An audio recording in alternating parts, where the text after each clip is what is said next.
우리 믿는 자들이 신앙생활을 하는 가운데 가장 많이 쓰는 말 중에 하나가 하나님의 영광이 아닐까 생각합니다. 하나님의 영광. 우리가 이렇게 흔히 말하는 하나님의 영광, 과연 무엇을 말하는 것일까요? 사전적인 의미를 좀 살펴봤는데 영광은 빛나고 아름다운 영예라고 설명하고 있었습니다. 빛나고 아름다운 영예. 자, 그렇다면 여기서 말하는 또 영예는 무엇일까요? 영예. 영예는 영광스러운 명예라고 설명하고 있었습니다. 영광스러운 명예.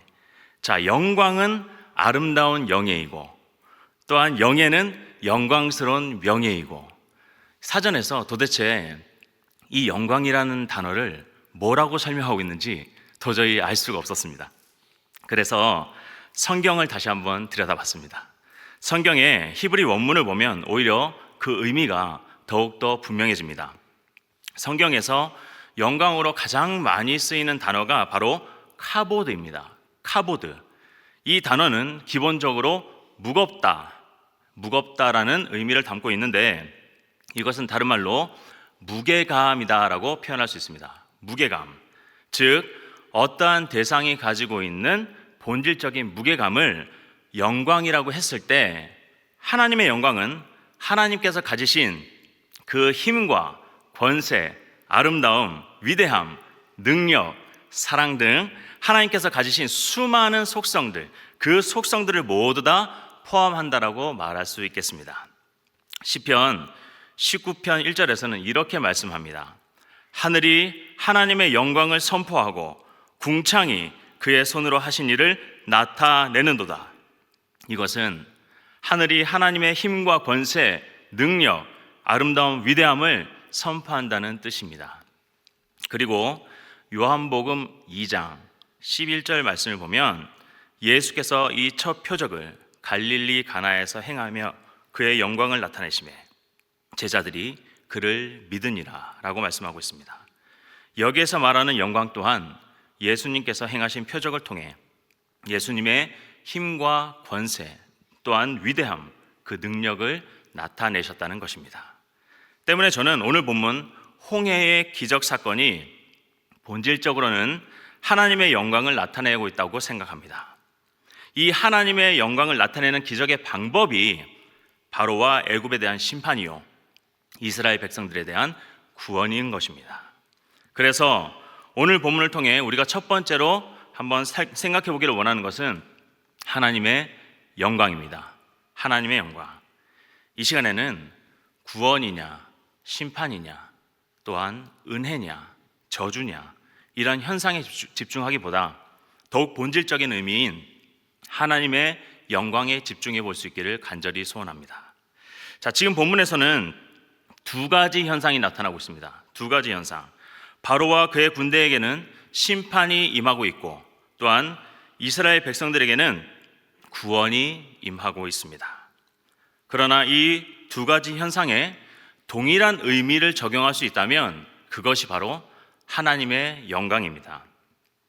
출애굽기 14장 4절, 17절, 18절 말씀을 보면 바로의 군대가 이스라엘 뒤를 따르게 한 것은 그들로 말미암아 하나님께서 영광을 얻으시고 애굽 사람들에게 하나님이 여호와인 줄을 알게 하시기 위해서였음을 문자적으로 그대로 밝히고 있습니다.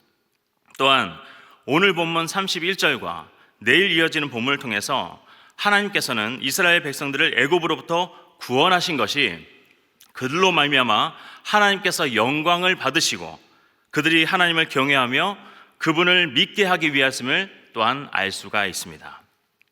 그렇게 홍해의 기적은 하나님의 영광을 보여주고 있는 것입니다. 그런데 우리가 하나님의 영광이 아니라 현상들에 집중한다면, 우리 기준에서 우리가 받고자 하는 그 은혜에만 집중을 한다면 이 상황이 어떻게 보일까요? 잘 이해가 되지 않습니다. 이스라엘 백성들의 출애굽 과정은 상식적이지 않은 부분들이 있습니다. 왜냐하면 이스라엘 백성들의 입장에서나 또한 지금 본문을 대하고 있는 우리의 입장에서나 이 상황은 해피엔딩으로 끝날 가능성이 극히 희박하다고 생각할 수 있기 때문입니다. 하나님께서는 이스라엘 백성들을 너무 이상한 곳으로 인도하셨습니다. 블레셋 땅을 통해서 가나안으로 가면 일주일이면 도착할 그 길을 굳이 홍해의 광야길로 인도하신 하나님을 보면 이스라엘 백성의 입장에서 우리는 여기서 다 죽겠구나, 우리는 여기서 다 죽는구나 라고 생각할 법도 합니다. 또한 하나님께서는 바로의 마음을 완악하게 하셔서 이스라엘 백성들을 뒤쫓게 하셨습니다. 13장 17절에 보면 바로는 분명히 이스라엘 백성들을 보내줬다라고 기록하고 있는데, 그 뒤에 14장 5절에 와서는 이스라엘 백성들이 도망친 것으로 기록하면서 뒤이어 바로의 마음이 변해 세계 최강의 군대가 이스라엘 백성들을 뒤쫓게 됩니다. 영어 성경에도 보면은 처음에 바로는 분명히 백성들을 풀어주었습니다. 13장 17절에 had let이라고 표현되어 있어요.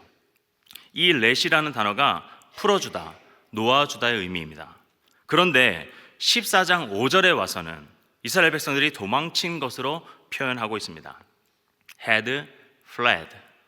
여기서 fled가 도망치다의 의미입니다. 이스라엘 백성들 그들의 의지와는 상관없이 이러한 상황의 변화로 그들은 혼란스러운 겁니다.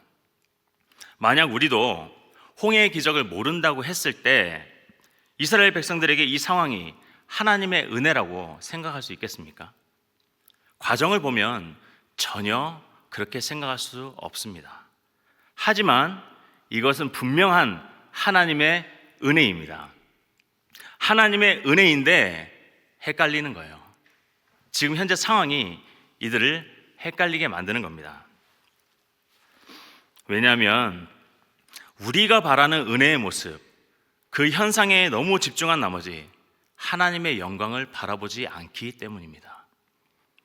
현상에 집중하는 신앙생활은 자칫 본질을 잃어버리게 만들 수가 있습니다. 자, 그렇다면 현상에 집중하지 않고 더욱더 하나님의 영광에 집중할 수 있는 그 방법, 우리의 삶의 태도는 어떠해야 될까요? 나침반과 같은 신앙생활을 해야 합니다. 나침반의 화살표는 반드시 북쪽을 향하게 되어 있습니다. 그러나 이 화살표가 즉각적으로 북쪽을 바라보지 않는다는 것, 우리는 잘 알고 있죠. 내 앞에 나침반을 딱 놓는 순간 나침반의 화살표는 좌우로 흔들리다가 결국 북쪽을 바라보게 됩니다. 여러분, 흔들릴 수 있습니다. 흔들릴 수 있어요. 그러나 결국에 화살표는 반드시 북쪽을 향하게 된다는 것 기억하시길 바랍니다. 눈에 보이는 현상에 집중하다 보면 흔들릴 수 있어요. 그러나 하나님의 영광, 그 본질에 집중을 하면 눈에 나타나는 현상이 다소 이해가 가지 않는다 하더라도, 우리의 삶이 고난의 연속이라 할지라도 우리의 삶은 분명 그 결과는 하나님의 영광을 향해 나아가고 있을 줄로 믿습니다. 그러니 우리가 받을 은혜에 너무 열광하지 말고 하나님께서 받으실 그 영광에 열광하는 저와 우리 모든 성도님들이 될 수 있기를 간절히 축원합니다. 어떠한 모습이라도 우리에게 나타나는 모든 현상은 다 하나님의 은혜입니다. 그러니 그분께서 받으실 그 영광에 열광할 수 있기를 바랍니다. 그래야 우리의 모습이 구별된 자로서 하나님의 영광을 드러내는 그러한 지속적인 삶을 살아갈 수 있기 때문입니다. 자, 두 번째, 홍해의 기적은 강한 자와 약한 자가 뒤바뀌는 역전의 하나님을 보여주고 있습니다. 역전의 하나님.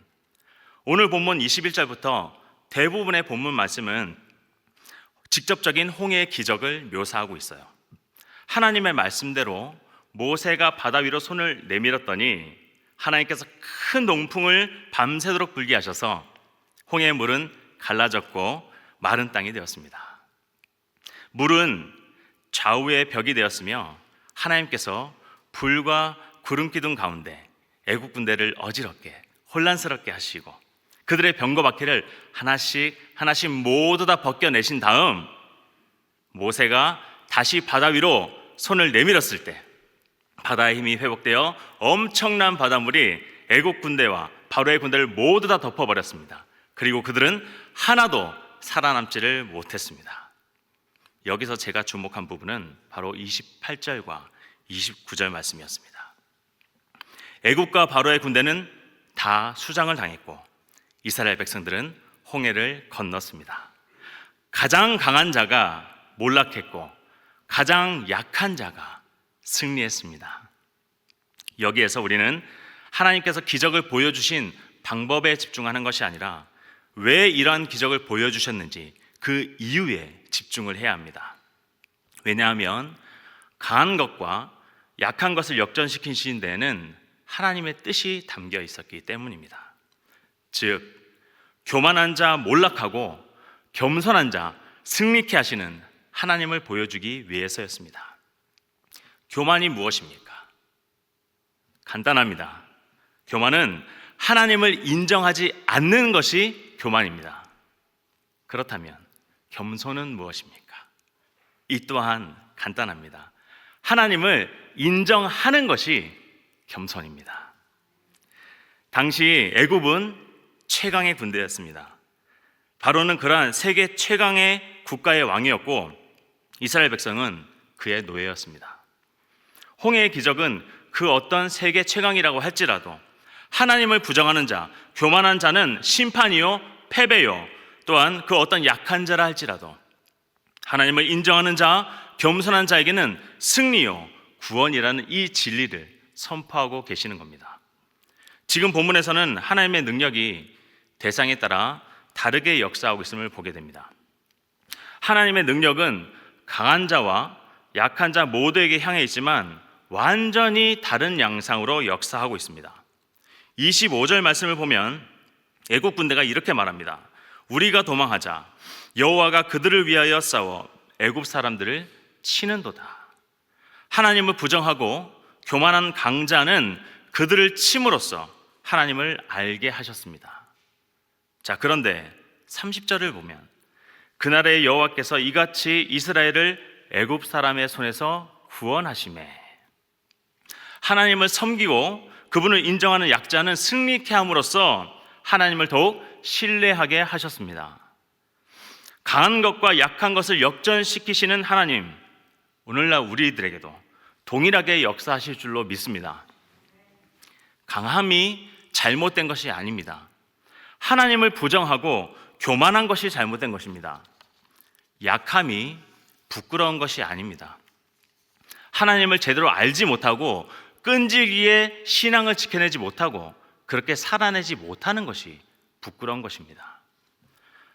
성경 속의 모습을 한번 살펴보겠습니다. 강하지만 교만하여서 하나님으로부터 심판을 받은 경우입니다.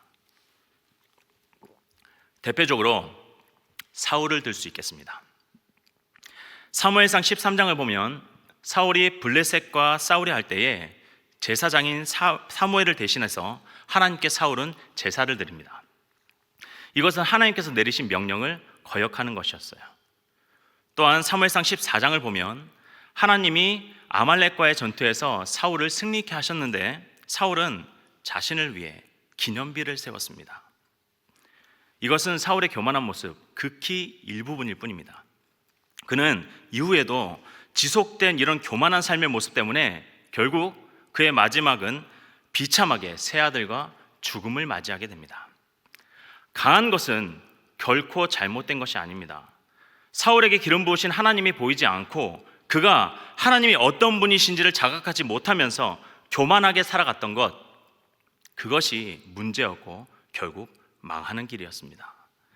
반면에 약하지만 끈질긴 신앙으로 그 하나님의 능력을 받고 그 사명을 감당한 경우도 있습니다. 성경 속의 거의 대부분의 경우가 바로 이런 경우가 아닌가 생각됩니다. 저는 대표적으로 에스더가 생각이 났습니다. 에스더, 포로의 신부님에도 왕후가 된 에스더는 어떠한 상황 속에서도 하나님만을 인정하면서 끈질기게 자신의 신앙과 그 믿음을 지켰습니다.